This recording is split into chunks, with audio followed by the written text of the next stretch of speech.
Hello, hello, everybody. It's midday lunchtime somewhere on the planet. I'm Robin Dillard. I'm publisher of BEQ Pride Magazine and the Business Equality Network and businessequalitymagazine.com. Today, we're here to talk about being resilient in times of change with Dr. Steve Yacovelli. The thing that's so cool about talking to Steve is he's just so well prepared and informed, and his work in leadership and DEI leadership specifically is so um, it's just good. He's really tight. He really understands the needs of employee resource groups, of HR, of training, of leadership. And he's actually branded as the gay leadership dude. So that's also pretty cool. But anyway, without further ado, I'm just going to bring Dr. Steve on. Now, let me let you know this time that he is actually a BEQ Pride expert in residence. He is actually one of our Ask an Expert persons that we have involved in the magazine at this point. So today we're going to take advantage of that and talk about being resilient in times of change with Dr. Steve Yacovelli. So let's welcome him in now. Hey, Hello. Hey, Steve. Robin. Great to see you. Great to see you too. Wow. Where are you in the world? I am in rainy Orlando, Florida right now because it's that time of the year that at 3 o'clock on the dot, it starts to rain. Like a thunderstorm or something. I remember Yeah, that. so if I decide to disappear, it's no disrespect, man. But we'll see what happens. Okay. So a lot of our audiences, they're familiar with Top Dog, um, and your career. But why don't you tell us a little bit from your own words, like who you are, what you do, and why you do it? Yeah, so Dr. Steve Yacovelli, pronouns he, him, and his. As you said, I am known as the gay leadership dude, but I'm also the owner and principal of Top Dog Learning Group. We our doghouse kind of sits in the center of three different but insanely complementary areas. We focus on leadership and organizational development. We look at diversity inclusion and creating that sense of belonging in the workplace, and we look at change management and being resilient in times of change, our conversation here today. And we do that one, if not all three of those areas with live training sessions, virtual or face-to-face. We do group coaching. We have some off-the-shelf solutions that we give to clients. And we primarily work with larger Fortune 500s, large not-for-profits, and really help them be more consciously inclusive leaders, which of course led me to my latest book, and Pride Leadership Strategies for the LGBTQ Plus Leader to be the king or queen of their jungle. I love that, the flu.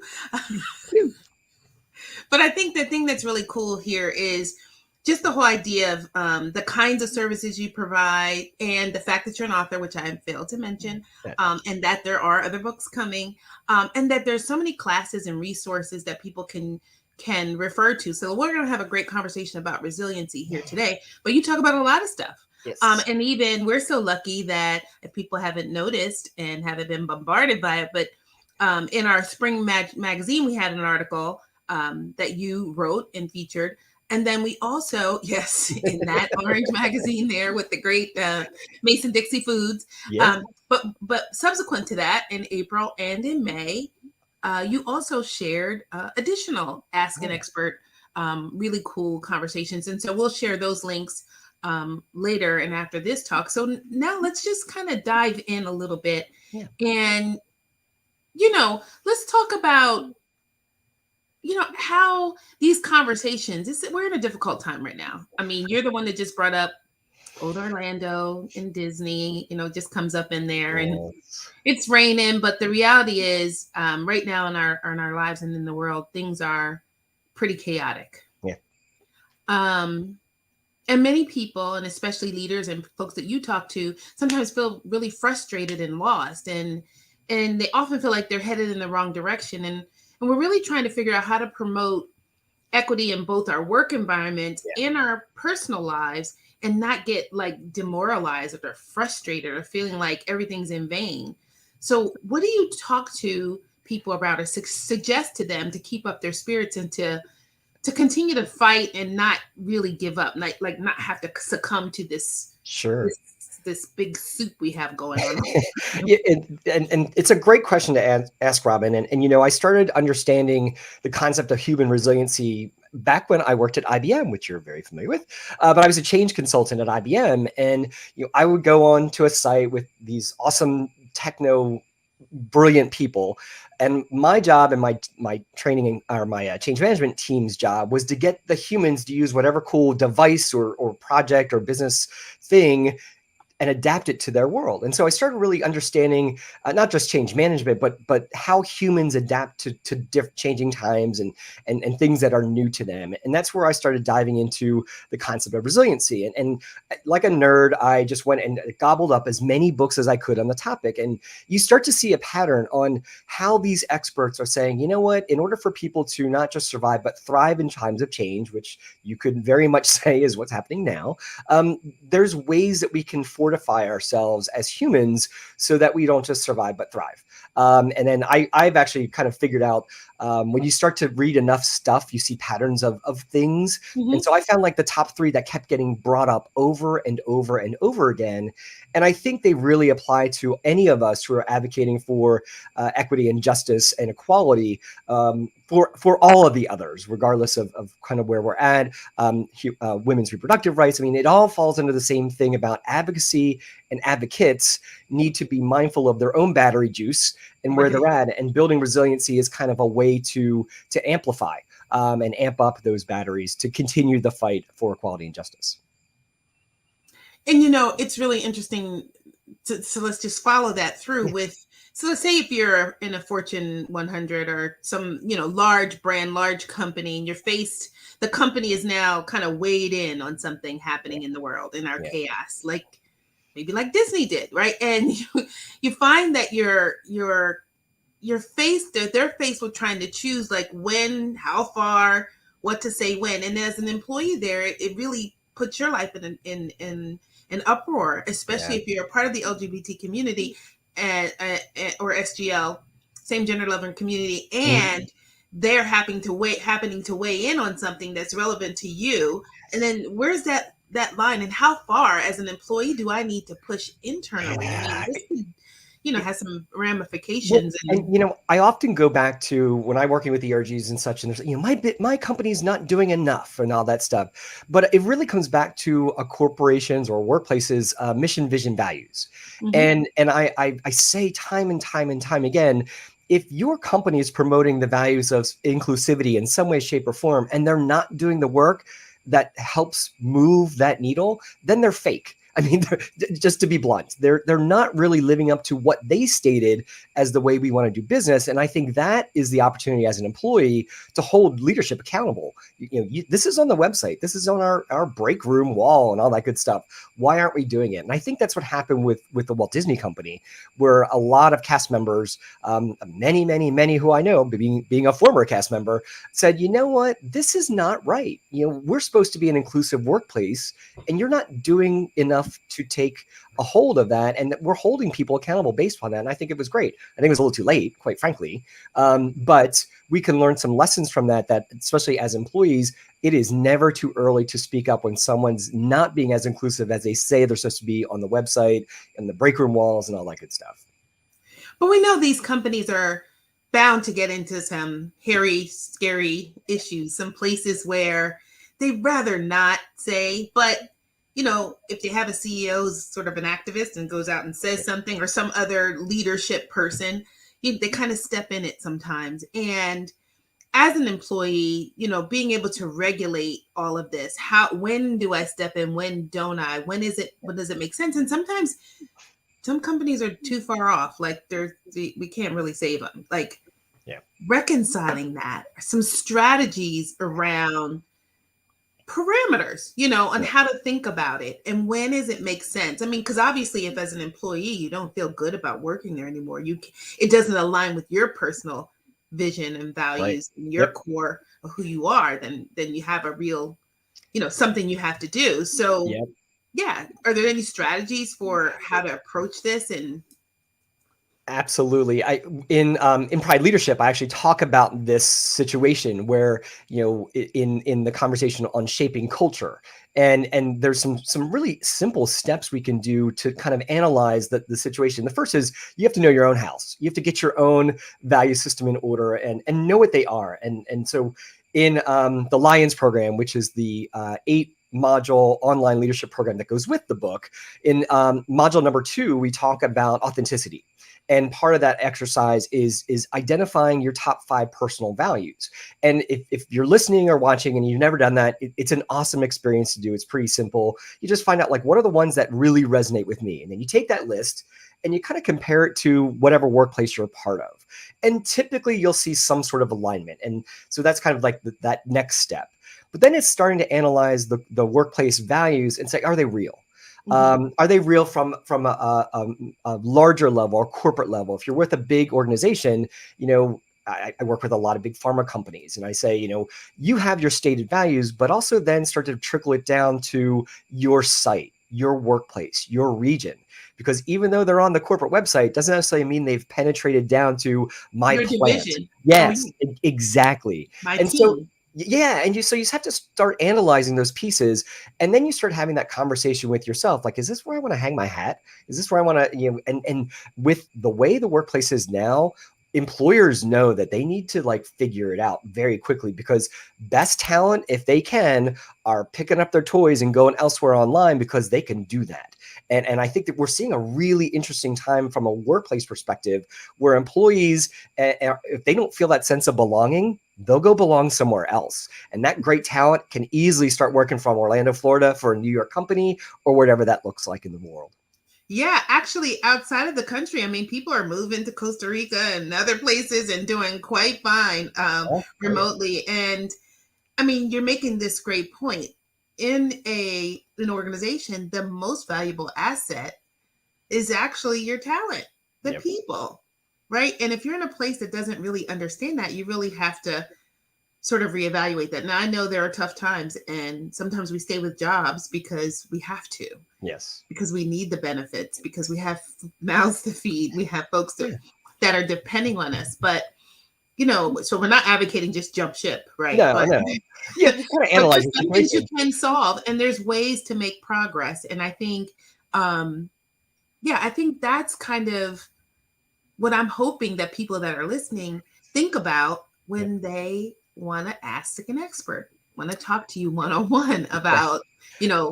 what to do. And then in addition to that, let's talk a little bit about the battery, Yeah. recharging the battery you were talking about. And for me, it's in terms of self-care. Like, tell us a little bit about the strategies and ideas around the self-care to help build resiliency. Yeah, and so as I was saying, I saw the patterns that emerge, and I really start to share with people that what I see is the top 3. And the very first one is having a positive perspective, and the glass half full mentality. And that's not just going around and saying, "Oh boy, everything's great," to paraphrase my former boss, if you will. But it's really understanding that, even in the Robin, do you remember the book Alexander and the Terrible, Horrible, No Good, Very Bad Very Day? bad day, I yeah. love I love that title anyway. But, like, even when we have those terrible, horrible, no good, very bad days, what's something that went well? What was positive today? And when you start to actually do that activity where you write down the 5 things, or you put them in your phone at the end of the day that went well that day, you actually can rewire your brain. It's kind of the similar concept of when you get a new car, or it's new to you, and you drive it around, all of a sudden, like, oh my gosh, I have a new Mini, and everyone has a Mini. What the heck? Did they say Steve is awesome? I want to get a Mini too? No. You just have this heightened sense of awareness, and you can rewire your brain to look for those positive bright spots. And that's kind of the first strategy on how you can amp up those batteries, is to really have a shift in that positive perspective that you have out there. I love that. I had never really thought about that analogy with the once I have a mini, now that I see minis everywhere. But that is Everywhere. a rewiring that happened automatically. I didn't have to Mhm. think about it. I'm now have a heightened sensitivity and an awareness around it. So that was a good one. I'm gonna have to write that one down. But being able to recover quickly, being able to bounce back, this Yeah. whole concept of resiliency is basically, like you said, at the top, about thriving, Yeah. about surviving. Yeah. So we really need to start talking about profound personal growth. What are Mm. the opportunities when we are experiencing these difficulties, when our employer is engrossed in a battle with the governor of the state and our rights are being taken away, and like this, yeah, horrible, terrible, very, Yeah. very bad day, like is happening like for 10 years. Yeah. Like, Yeah. yeah, what are we doing in terms of seeing the opportunity for growth there? Well, and it kind of leads to the second piece of resiliency. So we talked about the positive view of the world. The second one is what's called having a healthy self concept or self worth, and it really starts with knowing that we've been through adversity before. Yeah. If you're part of the queer community, this is unfortunately not new territory we're in. Sure, some of the legislation might be different and a lot. We've been here before, and I think it's reflecting on ourselves and the amazing leaders that have come before us, that you know what, we've done this before, we will do it again.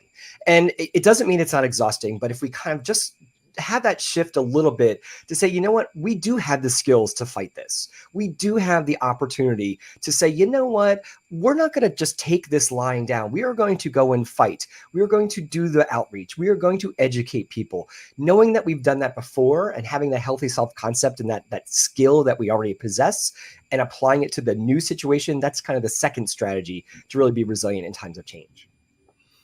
But I notice, and for many people, sometimes it does get exhausting, especially if you're entering your fifth decade. And so you've been through Right. these over and over.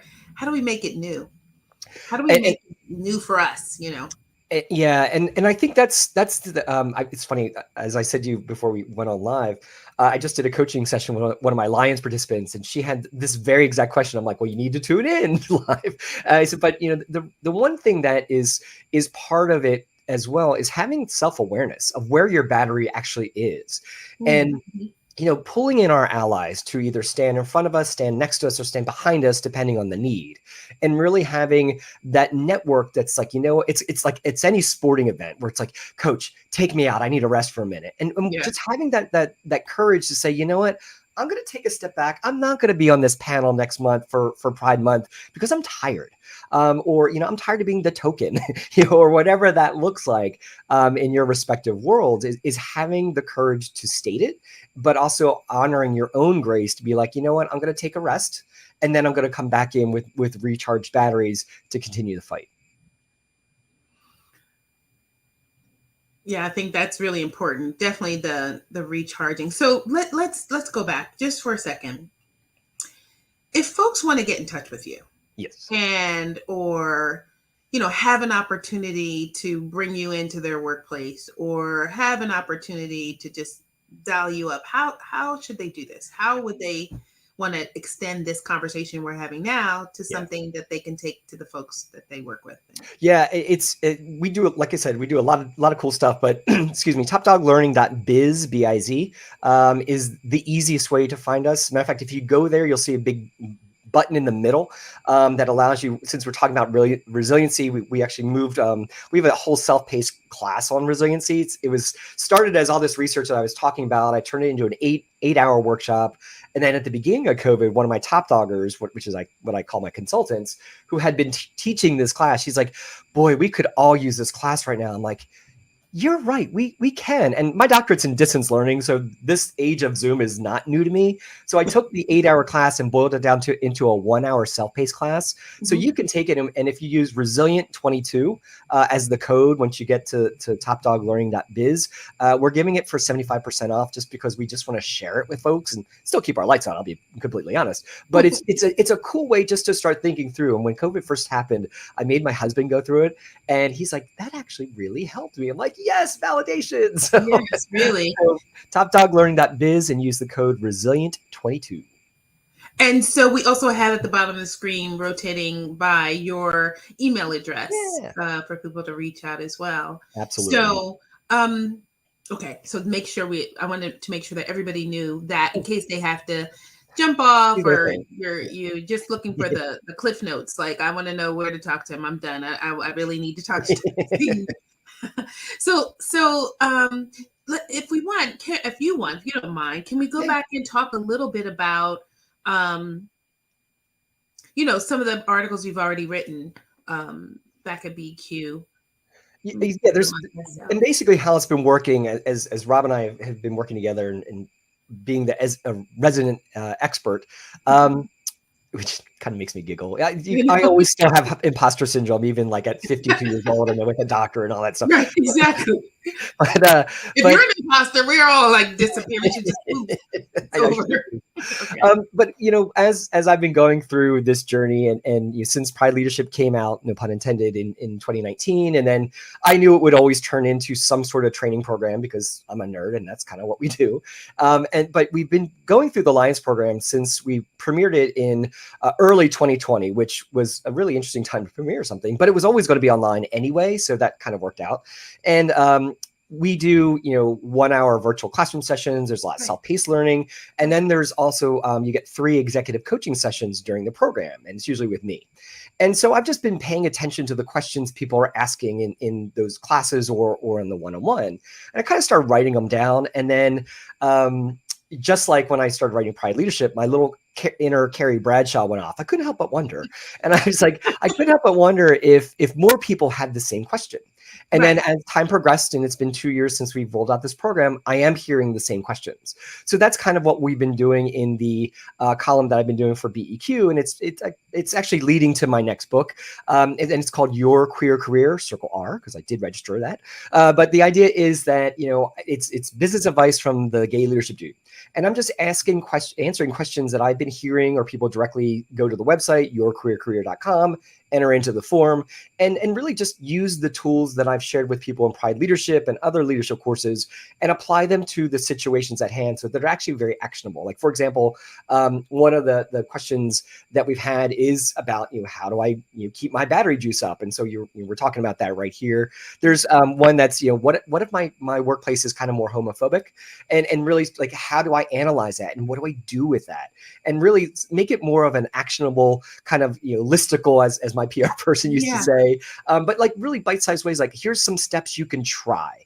Is it a silver bullet? No, because everything's different, but here's at least some actionable tools to help you with XYZ situation. And that's kind of the approach we took for the column and what will lead to the next book, which I did sign the deal this week. So I'm on the hook now for it. So we want to get all the insides, all the scoop. I think, and that's why I was thrilled to have you in this capacity, is because your advice and what you're sharing is tried and true. It's not something you just made up. It's researched, well researched, used, tried, perfected. Not perfect, but like you said, it gives people a frame of reference. Like even today, let's go ahead. Let's talk about the resiliency again. There's top three strategies. Give them to us again, like in the bite size. Yes. So the top 3 strategies, as we talked about, to be resilient. The first one is having that positive perspective. So glass half full kind of mentality. The second was having that healthy self-concept and really knowing that we've been here before. We will fight and bounce back again. And the third one we actually didn't talk about just yet is being comfortable with uncertainty. And that sounds like no crap, Steve. I mean, it's change, weird times, of course. But when you start to analyze this particular one, especially in the self-paced training, it's really about where are you spending your energy? So many people, like even in the situation here in Florida with the Don't Say Gay, of course, we freak out. We get emotionally hijacked, as my one friend used to say all the time. But where are we throwing our energy? And if you think about it, it's like a 3-ring bullseye. In the center are things that we can control. I can write to my state representative, which I do. I love her. She's amazing. She's representing me well and fighting the fight. So, that's something you can do. The next layer out is stuff that you can't control, but you can at least influence. And so for me, that could be like, hey, if I talk to my employer about supporting or not that particular candidate, I can't control what they do, but I can at least try to influence it. And that's what you saw a lot of my former Disney cast member friends to do. Right. And then the outer ring is, what can I not control nor influence? And so analyzing, where am I throwing my energy?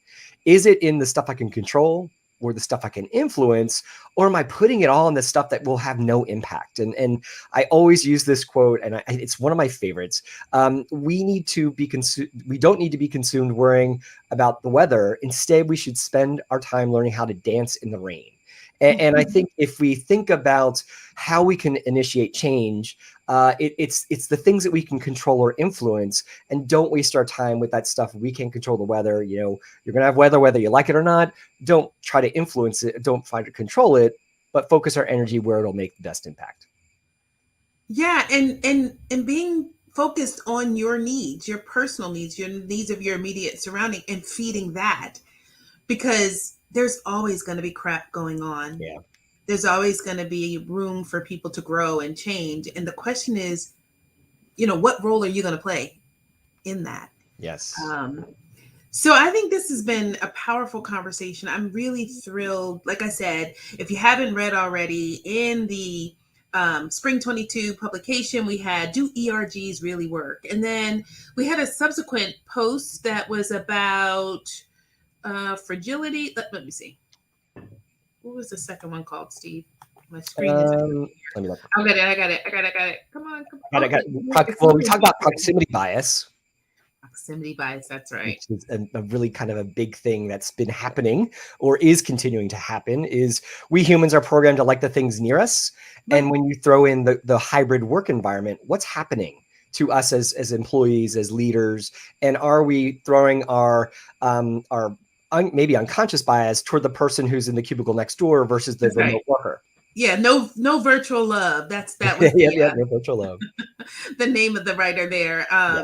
But and that was really powerful too, because we are in a time where that's a big part of how we're experiencing our workday. And then more recently, we have the fragile feedbacker, Yes. and how to give feedback to your team members, and that was also very helpful. And then in the next day or two, we're going to see a new one about micro inequities. You want to give us a little bit of a sneak peek on what that's going to be about? Yeah. So when, and I've been hearing from many people, and this is not news to those who are watching, I'm sure, but those little micro inequities and those microaggressions, both are this, I use those terms interchangeably, quite honestly. And again, it gets exhausting. And so do you decide to use that opportunity to educate someone or not? And so in that particular article, we talk about strategies that you can do, because in essence, you're fighting silent collusion if you remain silent. So you don't want to do that. And so there's 6 strategies that I've been sharing with folks on how to address those micro inequities, those microaggressions in a respectful way that it still knocks the person out of their unconscious bias, which is usually where they're operating, but also makes it known to those around me that, look, I don't agree with what you're saying, because it's really not respectful. Yeah. And I think that's interesting too, in terms of intergenerational or different, like a Gen Z alpha, maybe. I don't know how they are, but the Gen Z, especially, and the millennials versus, the Generation X and baby boomers, in terms of how much responsibility they feel or need to educate people or to inform them. So there's a difference there. I'm sure you've probably observed that. I know that the Gen Z folks, they're like, I am not here for your edification. You're like, you are just going to have to do your work. Like, so that some of that come through sometimes with we don't address it in this particular article just for the sake of time, but I do see and I don't want to big swath of all, because I'm Gen X. All Gen Xers are blah blah blah. I kind of always stay away from that kind of stuff. Right. But you do see a tendency for different communication styles amongst the how you're born, when you're born, what the influences are in technology and all that good stuff. And so I think that as we have more and more varied generations within the workplace, being respectful in our communication style and knowing that our style is not the only style, I think is the big opportunity for many workplaces. And when someone comes up to you and says, I identify as queer. Now, growing up, that was not a cool word for me. I would call it many, many, many times. It's taken me a while to learn to adapt to that and to be okay with that. And so, because it's a very different meaning now, and I'm like, okay, I'm getting there. I can say queer. It's not the scarring, playground thing that I remember, but I think that's an example of how things change, and we need to be open to those changes from that communication perspective, and really just listen to understand versus listen to respond. I paraphrase Stephen Covey. Yeah. That is really important. And, I know it may not have been addressed in the particular article, but just understanding that. And that's why I always rely and I'm so fond of you because you always have a way of bringing it back to, okay, how can we make this a productive conversation and really think about, in the workplace, you're there to work with other people. Yeah. So yeah, if you're not feeling like being open and accepting and or in some cases tolerant of other people's Yeah. BS, right? Yeah. Maybe you shouldn't be there because Yeah. it's kind of like what work is. And that's a point you said a little bit earlier, Robin, is and I do agree. Obviously, some people just can't leave their jobs for certain reasons, but I do encourage everybody, if you're not happy in your workplace, unless you happen to be like indentured to that particular employer, which I doubt you are, um, why are you there? What's the values alignment? Why are you spending so much of our workplace energy and time away from our families and loved ones to be at the place where it doesn't respect you? I really think that's an opportunity to really have a think with yourself and see, is this really the space that you need to be? Yeah, I think this is fabulous. Now, one more Yeah. question for you. Yeah. Are there ways for people to engage with you but in a group setting? In other words, it's not just one-on-one, but they get the Oh, yeah. ability to sort of vibe with other like-minded folks. Like tell us, and I know you ran through your services, but I want to explicitly Yeah. like point that out. Like So one of the things that we've been doing a lot of is working specifically with ERGs, diversity inclusion folks. I do a lot of keynotes. I'm doing a lot in June. Imagine the Gay Leadership Dude and Pride Month, but do a lot of our signature talks or my signature talks. We do a Pride Leadership Book Club now, where people get copies of the book and they read through it, and they do a Q&A with the author. And then we have all of our training classes, both online or hybrid, and on inclusive leadership, and those are and the Lions program, which is the 8-week queer leadership program focused mostly for ERG leaders and other leaders of LGBTQ plus organizations. So those are the main ways that we're doing a lot of work and engagement, and it is so wonderful to work with queer leaders and help them be even more awesome than they already are, to work with diversity inclusion experts and help them tap into even some of that superpower that they're not maximizing. It's super fulfilling. But topdoglearning.biz is the best way to see what we offer and see how we can help. well, this is exciting. So that next article, and I think there may even be another one or two before You have we me on the get hook for a couple more. Okay, good. That'll be good. And we're encouraging folks to actually reach out, not only to Steve, but to our team here at BEQ Pride. We really do want to hear back. And if there's a way we can refer a question or a comment to Dr. Steve, we absolutely will. Do you have any questions of me today? Yes, I do, Robin. What? Wait. I do. I'm turning this around, baby. You have been such an incredible ally to our community. And I just want to ask in general, what has been one of the most satisfying things that you've done as an ally for the LGBTQ plus community that you just really got you super excited and jazzed? I really love it when people realize that there's really not an agenda. Like, I'm really just here trying to explore and figure out what your wonderful gift is, your unique contribution, who you are, what your purpose. And then when the person gets it, that's what I'm doing.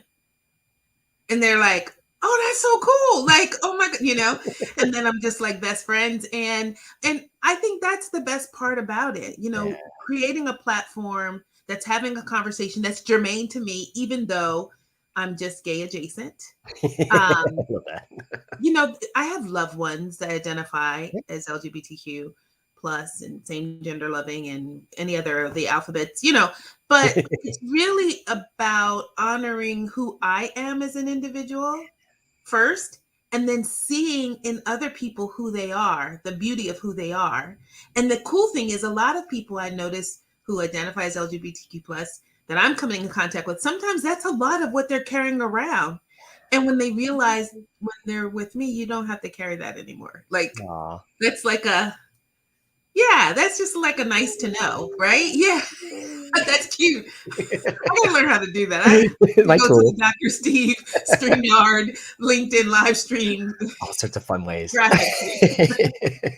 Yeah. So I that's the best part for me. So thanks for that question. And anything that I can do in support of you, I'm always here. And I think we should do more of this conversation Yes. stuff, like on purpose. We need a show. We do need a show. We should talk about that because I think the Robin and Steve show would be pretty darn fun. I think it'd be really good. We have a lot of years between us, right? We do. We do. We And could have some some good stories. experiences. I think it could go over well. And as we're approaching the, it's mid-May, we're going into Pride month, but Pride is year round. And you're going to have so many opportunities to speak to people and let people experience what you know. But, and not but, and if you have the opportunity, yes, if you have the opportunity after telling them about authenticity and courage and empathy and communication and relationships and culture, of course, that after June, like what you're doing after June is really, really, really important. And you've just written these checks, had all these events. We put Exactly. rainbows on everything and Yep. flags Yep. everywhere, and you had a float. What's the What's next? story after Pride? Yes. What's the story behind it? Yep. Oftentimes I get pitched all kinds of articles, stories, PR agencies, saying, oh, we're just launching our new rainbow, themed blah, blah, blah, blah, blah. And I'm like, that's great, but, we have to work on keeping the lights on over here too. So just talking about your rainbow flavored whatever is not really doing it. Can you give me some compelling reason why anybody should support that product? Yes. Who I love behind it? that. The whole concept of pink washing and rainbow washing, and it really does bother me. And I remember, gosh, it was maybe 15 years ago was my first San Francisco Pride parade, and my husband and I happened to be, well, my fiance at the time, partner, um, were there, and we were watching the parade, and we're all really excited, like, oh, look, sponsored by Target, sponsored by Wells Fargo, sponsored by, it was like every brand name you could think of. And it was the first time that corporate stuff slapped me in the face. Not literally, but it just always got me thinking. And then you're so spot on, Robin. Well, then great. I love that you have that. Oh, you have an employee resource group. Do you listen to them? Oh, great. You have, trans health benefits. How hard were they to get? And so you start asking those questions to see how truly inclusive a place is. One of my favorite social media memes, and you will see it on my social trend on July 1st, is it's a little image. So, they came out with the little rainbow Legos last year. Yes. So there's this image someone created of these little stormtroopers, and they have rolls of white paint, and they're painting that rainbow thing white. And it said, well, here we are, June 1st. And that just, I love it so much. July 1st, July Yeah. 1st. Yep. And it's just really curious to see what happens July 1st with some of these organizations. And so where does that take us? And what message does that send to us? It's the folks who are telling you, oh, it's Black History Month, and then what do you do March 1st? That That's kind right. of same That's mentality. right. And after the last 2 years that we've had in general, and then with the political chaos and just everything that's happened in the country now, they have to get back to basics and keep it real. And like you said, the talent is more than willing to find a place where they really do belong. Yep. And we are talking about the economic benefit, the long-term economic viability of companies if they can't attract and maintain and retain the best and brightest talent, because their headquarters have to be located in a place that's completely oppressive and whatever. So I think that this Pride, if you get to have a wish before Pride, and if you get to have a wish before Pride when you're adjacent to the LGBT community, it would be to really have people internalize the true value of diversity, equity, and inclusion. And it has so little to do with just checking a box or saying you did it, or you invited the folks, or we hired them, or or we put a rainbow on our t-shirts and put them out for $5. It's more about understanding that there is talent, there are ideas, there are solutions to the world's problems in the heads of people that have to spend a great deal of time, shrugging off or figuring out, or, bitching, for lack of words, about the stuff that's going on, or what's not fair.